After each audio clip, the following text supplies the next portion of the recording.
Assalamualaikum warahmatullahi wabarakatuh. Saya Vivi Amri, Prodi Hukum Ekonomi Syariah semester 5, Fakultas Syariah YIN Pontianak. Pada kesempatan kali ini, saya membuat video untuk memenuhi tugas ujian akhir semester mata kuliah Ushul Fiqih 2 yang dosen pengampunya yaitu Bapak Miskari LC MHI. Pada video kali ini, saya akan membahas tentang dalalah dan nasik mansuk. Baiklah, langsung saja ke pembahasan yang pertama, yaitu dalalah. Dalam pembahasan dalalah ini, saya akan memaparkan dalalah menurut 4 mazhab. Yang pertama, mazhab Hanafi, yang kedua Syafi'i, Maliki, dan Hanbali. Baiklah, untuk yang pertama itu saya akan memaparkan tentang pengertian dalalah. Dalalah menurut bahasa adalah maksud tertentu, dan dalam ilmu usul fikih dapat ditegaskan bahwa dalalah adalah pengertian ditunjuki oleh suatu lafaz, dengan kata lain petunjuk suatu lafaz kepada makna tertentu. Dalalah ini merupakan hubungan al-dal dan al-madlul. Al-dal yaitu lafaz, sedangkan al-madlul adalah makna lafaz. Contohnya dalam sholat. Sholat ini dinamakan dengan al-dal, dan doanya adalah al-madlul. Atau perbuatan yang diawali dengan takbir dan diakhiri dengan salam atau makna istilah, maka penunjukan makna sholat pada doa atau perbuatan yang diawali dengan takbir dan diakhiri dengan salam namanya dalalah. Pembahasan dalalah ini sangat amat penting untuk mengetahui maksud suatu dalil. Selanjutnya yaitu dalalah menurut ulama Hanafiyah. Ulama golongan Hanafiyah membagi dalalah menjadi dua bentuk. Yang pertama dalalah lafdiyah dan dalalah hairul lafdiyah. Dan yang dibahas kali ini adalah dalalah lafdiyah. Dalalah lafdiyah adalah petunjuk berbentuk lafaz dan dengan dalil yang digunakan untuk memberi petunjuk kepada suatu dalam bentuk lafal, suara, atau kata. Dalam penunjukannya pada suatu makna, Imam Abu Hanifah membagi ke dalam 4 macam. Yang pertama, ibratu al-nas. Dalalah ibratu al-nas ini disebut juga ibrat al-nas. Ialah petunjuk lafaz kepada makna yang mudah dapat dipahami, baik dimaksudkan untuk suatu arti asli maupun untuk arti tab'i. Dan makna itu memang dikehendaki oleh syiakul kalam atau rangkaian pembicara, baik maksud itu asli menurut mereka atau maksud utama dari nas, dan maksud yang tidak asli atau maksud kedua yang mengikuti makna yang asli tapi tidak diketahui dalam nas. Oleh karena itu, setiap pengertian yang dipahami dari keadaan lafaz yang jelas disebut dalalah ibarah. Sebagai contohnya, dalam Al-Quran surah An-Nisa ayat 10 yang artinya, sesungguhnya orang-orang yang memakan harta anak yatim secara zalim, sebenarnya mereka itu menelan api sepenuh perutnya, dan mereka akan masuk ke dalam api yang menyala-nyala atau neraka. Nas tersebut menunjukkan bahwa di antara perbuatan zalim yang paling keji ialah memakan harta benda anak yatim, di mana perbuatan tersebut adalah dosa yang menimbulkan siksaan kelak di hari kiamat, dan ada juga sanksi di dunia yang dilaksanakan oleh pemerintah. Agar perbuatan tersebut tidak terulang lagi, dari sini dapat diketahui bahwa dalalah ibarat itu mempunyai beberapa tingkat kejelasan suatu lafaz. Dalalah pada nas yang lalu lebih kuat daripada dalalah zahir. Selanjutnya yang kedua yaitu isyaratu al-nas. Isyaratu al-nas merupakan petunjuk lafaz kepada arti yang dipahami dengan jalan mengambil kelaziman atau kemestian dari arti yang dipahami dengan dalalah ibratun nas. Adapun menurut Abu Zahrah, suatu pengertian yang ditangkap dari suatu lafaz dari kesimpulan dari pemahaman terhadap suatu ungkapan atau ibarat, dan bukan dari ungkapan itu sendiri, atau dengan kata lain menyimpulkan dari arti yang dipahami dengan dalalah ibratun nas. Sebagai contohnya yaitu firman Allah dalam surah Al-Baqarah ayat 282 yang artinya, hai orang-orang beriman, apabila kamu bermuamalah tidak secara tunai untuk waktu yang ditentukan, hendaklah kamu menuliskannya, dan hendaklah seorang penulis di antara kamu menuliskannya dengan benar, dan janganlah penulis enggan menuliskannya sebagaimana mesti Allah mengajarkannya. Maka hendaklah ia menulis, dan hendaklah orang yang berhutang itu mengimlakkan apa yang ditulis itu, dan hendaklah ia bertakwa kepada Allah Tuhannya. Maksud dari ayat tersebut yaitu memberi sifat terhadap catatan dengan benar, memberikan pemahaman secara jelas bahwa apa yang ditulis itu harus benar dan sesuai kehendak orang yang mengimlakan. Dan secara implisit atau isyarat dapat dipahami bahwa catatan itu dapat dijadikan argumentasi atau data bagi orang yang mengimlakan, di mana ia tidak dapat terhadap apa-apa yang tertera dalam tulisan tersebut selama tidak didustakan. Pengertian-pengertian demikian ini diistimbatkan dengan isyarat nas, yaitu dari huruf lam pada lafaz lahu yang mengandung pengertian itu bahwa seorang anak itu adalah milik bapaknya. Kemudian yang ketiga yaitu dalalatu al-nas. Dalalatun nas ini merupakan pengertian secara implisit tentang suatu hukum lain yang dipahami dari pengertian nas secara eksplisit atau ibratun nas, karena adanya penyebab faktor yang sama. Contohnya terdapat dalam firman Allah dalam surah Al-Isra ayat 23-24 yang artinya, "Maka sekali-kali janganlah kamu mengatakan kepada keduanya perkataan ah, dan janganlah kamu membentak mereka, dan ucapkanlah kepada mereka perkataan yang mulia, dan rendahkanlah dirimu terhadap mereka berdua dengan penuh kesayangan, dan ucapkanlah, wahai Tuhanku, kasihilah mereka keduanya, sebagaimana mereka berdua telah mendidik aku sewaktu kecil." Secara eksplisit, ayat tersebut menunjukkan tentang haramnya mengucapkan kata ah kepada kedua orang tua. Bila ucapan ah kepada kedua orang tua saja diharamkan, maka memukul dan mencerca serta perkataan dan perbuatan yang menyakitkan hati kedua orang tua tentu lebih diharamkan. Dalalah ini dapat difahami dari nas ayat tersebut tanpa memerlukan sebuah istinbat. Kemudian yang keempat yaitu iktidau al-nas. Dalalah al-iktida disebut juga iktida an-nas. Menurut sebagian ahli usul fikih berpendapat bahwa petunjuk lafaz kepada suatu yang tidak disebutkan yang kebenarannya tergantung kepada yang tidak disebutkan itu. Contohnya dalam Quran surah Yusuf ayat 82 yang artinya, "Dan tanyakanlah penduduk negeri yang kami berada di situ dan kafilah yang kamu datang bersamanya, dan sesungguhnya kami adalah orang-orang yang benar." Menurut Zahir, ungkapan ayat tersebut terasa ada yang kurang, karena bagaimana mungkin bertanya kepada kampung yang bukan makhluk hidup. Karenanya, dirasakan perlu memunculkan suatu kata agar ungkapan dalam ayat itu menjadi benar. Kata yang perlu dimunculkan itu adalah penduduk. Sebelum kata kampung yang dapat ditanya dan memberi jawaban selain itu, juga dianggap perlu memunculkan kata orang-orang sebelum kata kafilah, sehingga menjadi orang-orang dalam kafilah yang memungkinkan memberikan jawaban. Kemudian kehujahan dari dalalah. 4 macam dalalah tersebut, khususnya dalalah lafdiyah, dapat dijadikan pegangan ataupun hujah untuk menentukan arti suatu nas dalam suatu penetapan hukum. Hanya saja, kekuatan di antara 4 macam dalalah tersebut bertingkat-tingkat. Tingkatan dalalah tersebut dapat diistinbat hukum tidaklah sama. Dalalah ibarat atau eksplisit yang paling kuat dan dalalah iktida yang paling lemah. Menurut mazhab Hanafi, tingkatan dalalah tersebut sebagai berikut. Yang pertama, dalalah ibarah, yang kedua dalalah al-isyarah, yang ketiga dalalah al-nas, dan yang keempat dalalah al-iktida. Kemudian pembahasan selanjutnya itu tentang dalalah menurut Syafi'iyah, Hambali, dan Maliki.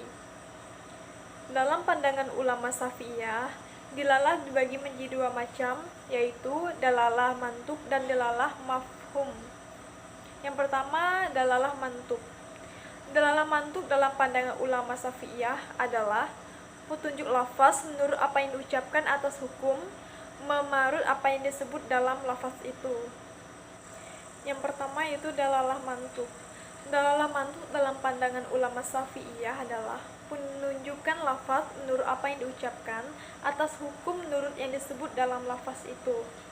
Definisi ini mengandung pengertian bahwa bila kita memahami suatu hukum dari apa yang langsung tersurat dari lafaz itu, maka disebut pemahaman secara mantuk. Contohnya firman Allah dalam surah An-Nisa ayat 23 yang artinya, "Diharamkan atas kamu mengawini ibu-ibumu, anak-anakmu yang perempuan, saudara-saudaramu yang perempuan, saudara-saudara bapakmu yang perempuan, saudara-saudara ibumu yang perempuan, anak-anak perempuan dari saudara-saudaramu laki-laki, anak-anak perempuan dari saudara-saudaramu yang perempuan, ibumu yang menyusui kamu, saudara perempuan sepersusuan, ibu sepertimu atau mertua, anak-anak istrimu yang dalam pemeliharaan dari istri yang telah kamu campuri. Tetapi jika kamu belum mencampur dengan istrimu itu dan sudah kamu ceraikan, maka tidak berdosa kamu mengawininya. Dan diharamkan bagimu istri-istri anak kandungmu atau menantu, dan menghimpunkan dalam perkawinan dua perempuan yang bersaudara, kecuali yang telah terjadi pada masa lampau. Sesungguhnya Allah Maha Pengampun lagi Maha Penyayang.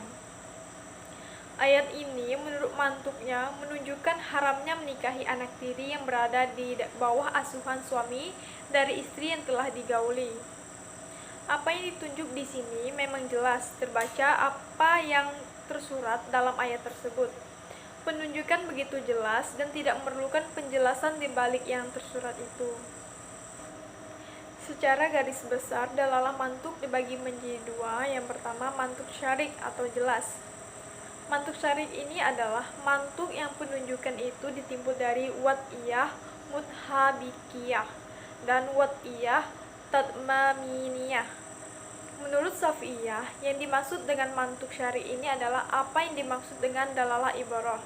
Dan yang kedua itu mantuk gairu sadik atau tidak jelas, adalah mantuk yang penunjukan timbul dari wad'iyah iltizhamiyah. Mantuk gairu syarik terbagi ke dalam dua macam. Yang pertama, penunjukan itu dimaksud oleh pembicara. Dilalah mantuk gairu sadik yang penunjukannya dimaksud oleh pembicara ada dua macam. Yang pertama, dilalah iktida adalah dalalah yang dalam suatu ucapan ada suatu makna yang sengaja tidak disebutkan karena adanya anggapan bahwa orang akan mudah mengetahuinya. Namun, dari susunan ucapan itu terasa ada yang kurang, sehingga ucapan itu dirasa tidak benar kecuali yang tidak disebutkan dinyatakan. Misalnya, contoh dalam surah Yusuf ayat 82 yang artinya, dan tanyalah penduduk negeri yang kami berada di situ dan kafilah yang kami datang bersamanya. Dan sesungguhnya kami adalah orang-orang yang benar. Secara nyata, ungkapan tersebut terasa ada yang kurang, karena mana mungkin kita bertanya pada kampung yang bukan makhluk hidup, maka perlu dihadirkan suatu kata yaitu penduduk, yang sebelumnya kampung menjadi penduduk kampung, yang dapat ditanya dan memberikan jawaban. Dan yang kedua yaitu dalalah ima, adalah dalalah penyertaan sifat dengan hukum dalam bentuk seandainya sifat itu bukannya menjadi ilat untuk hukuman tersebut, maka pernyataan itu tidak ada artinya. Jadi dalalah ima secara sederhana dapat diartikan sebagai petunjuk yang mengisyaratkan suatu, misalnya sabda Rasulullah kepada seorang Arab perdesaan yang melaporkan pada beliau bahwa ia telah bergaul dengan istrinya pada siang bulan Ramadan, maka Nabi berkata, maka merdekakanlah hamba sahaya. Disebutkan suatu kejadian yaitu mencampuri istri pada siang bulan Ramadan, dihubungkan pada ucapan Nabi, memerdekakan hamba sahaya, memberikan syarat bahwa kejadian itulah yang menjadi ilat untuk hukum yang disebutkan. Kemudian penunjukan itu tidak dimaksud oleh pembicara. Dalam mantuk gairu sarik yang penunjukannya tidak ditunjukkan oleh pembicara, hanya terbatas pada suatu bentuk dilalah isyarah, yang dalam pandangan Hanafiyah juga disebut dengan dalalah isyarah atau isyarah nas.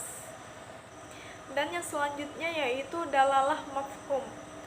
Dalalah mafhum yaitu penunjukan lafaz yang tidak dibicarakan atas berlakunya hukum yang disebutkan atau tidak berlakunya hukum yang disebutkan.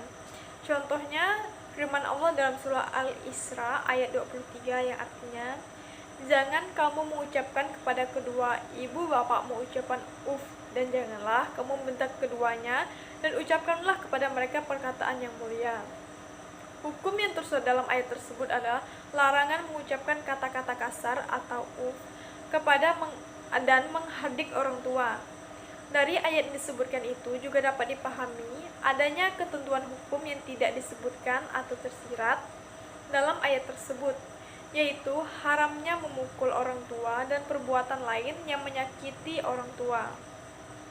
Dari pengertian di atas, maka mafhum dapat dibagi menjadi dua. Yang pertama, mafhum muwafaqah. Mafhum muwafaqah ini merupakan mafhum yang lafaznya bahwa hukum yang tidak disebutkan sama dengan hukum yang disebutkan. Dan lafaz dari segi kekuatan berlakunya pada apa yang tidak disebutkan, maka mafhum muwafaqah terbagi menjadi dua lagi. Yang pertama, mafhum aulawi. Mafhum aulawi ini yaitu berlakunya hukum pada suatu peristiwa yang tidak disebutkan itu lebih kuat atau lebih pantas dibandingkan dengan berlakunya hukum yang diberlakukan pada lafaz. Kekuatan itu ditinjau dari segi alasan berlakunya hukum pada mantuknya. Kemudian yang kedua yaitu mafhum musawi, yaitu berlakunya hukum pada suatu peristiwa yang tidak disebutkan dalam mantuk. Kemudian mafhum mukhalafah. Mafhum mukhalafah ini yaitu mafhum yang lafaznya menunjukkan bahwa hukum yang tidak disebutkan berbeda dengan hukum yang disebutkan. Mafhum mukhalafah ini terbagi menjadi beberapa bentuk. Yang pertama, mafhum sifat atau pemahaman dengan sifat. Menunjukkan suatu lafaz yang menggunakan suatu sifat terhadap hukum yang berlawanan pada suatu yang tidak disebutkan bila sifat tersebut tidak ada. Contohnya yaitu dalam surah An-Nisa ayat 23, dan diharamkan bagimu istri-istri anak kandung menantu. Mafhum sifatnya adalah istri anak-anak yang bukan kandung seperti cucu sesusuan. Kemudian yang kedua, mafhum gayah atau pemahaman dengan batas akhir. Contohnya dalam surah Al-Baqarah ayat 230, jika si suami mentalak istrinya atau talak 3, tidak halal bekas istri itu untuknya hingga bekas istri itu mengawini laki-laki lain.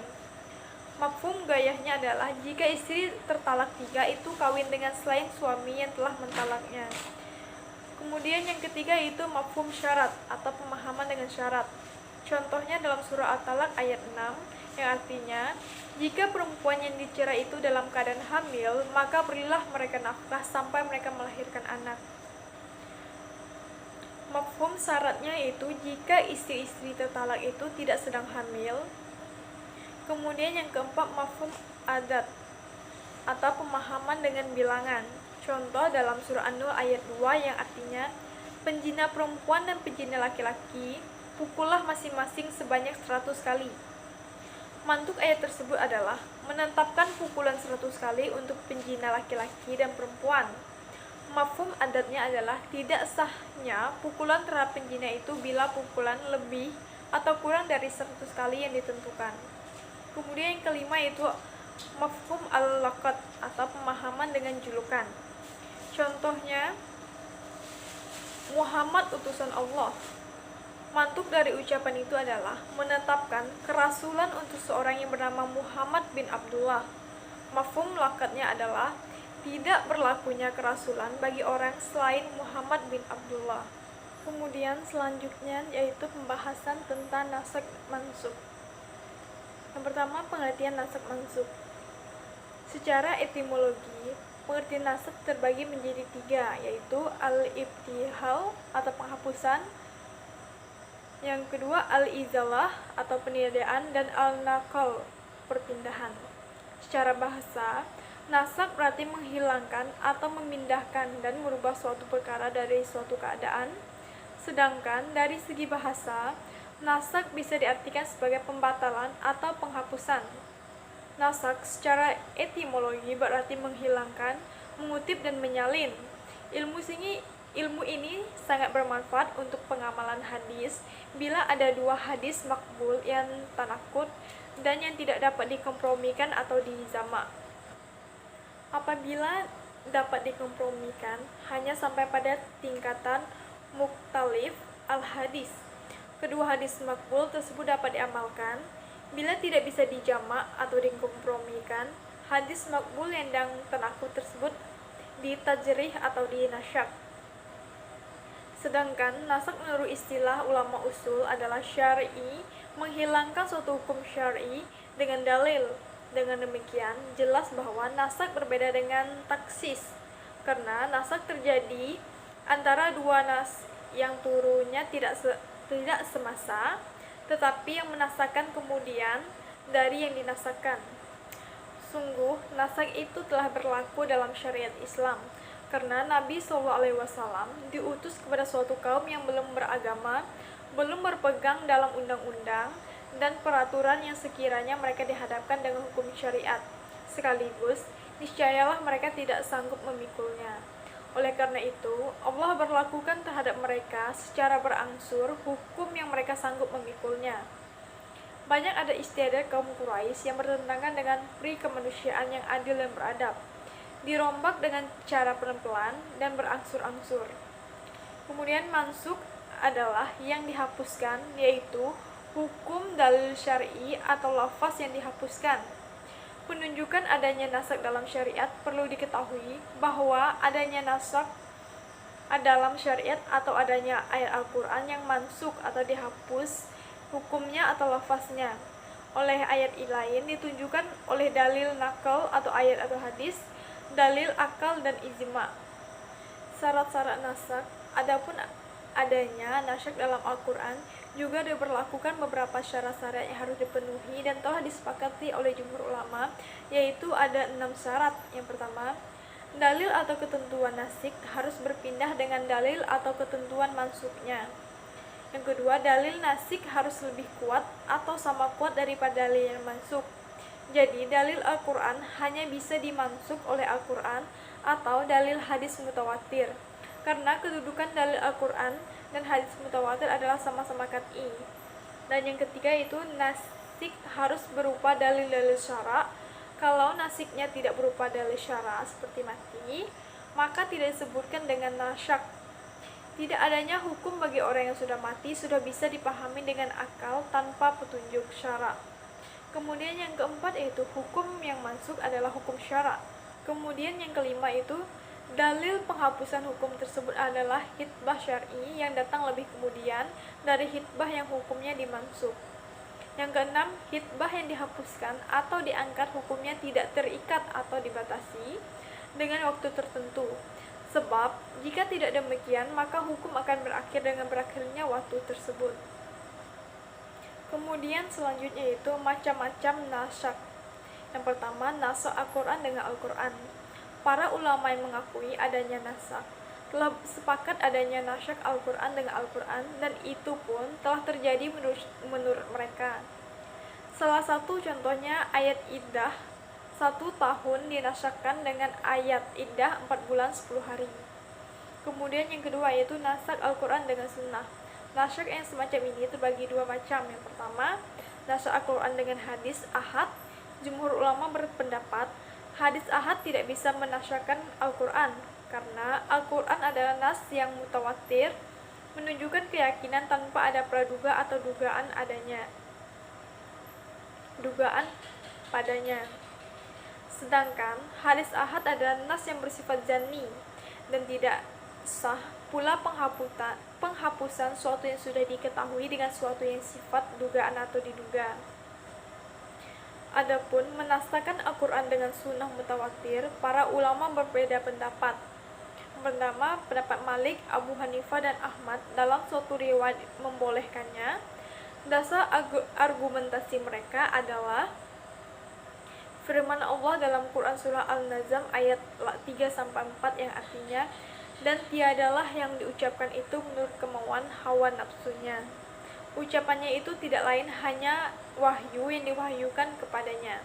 Al-Syafi'i dan beberapa ulama lain menolak nasakh seperti itu. Kemudian yang ketiga yaitu nasakh sunnah dengan Al-Quran. Jumhur ulama membolehkan nasakh seperti ini. Salah satu contohnya seperti berpuasa pada hari Al-Syu'ara yang ditetapkan berdasarkan sunnah riwayat Bukhari dan Muslim dari Aisyah.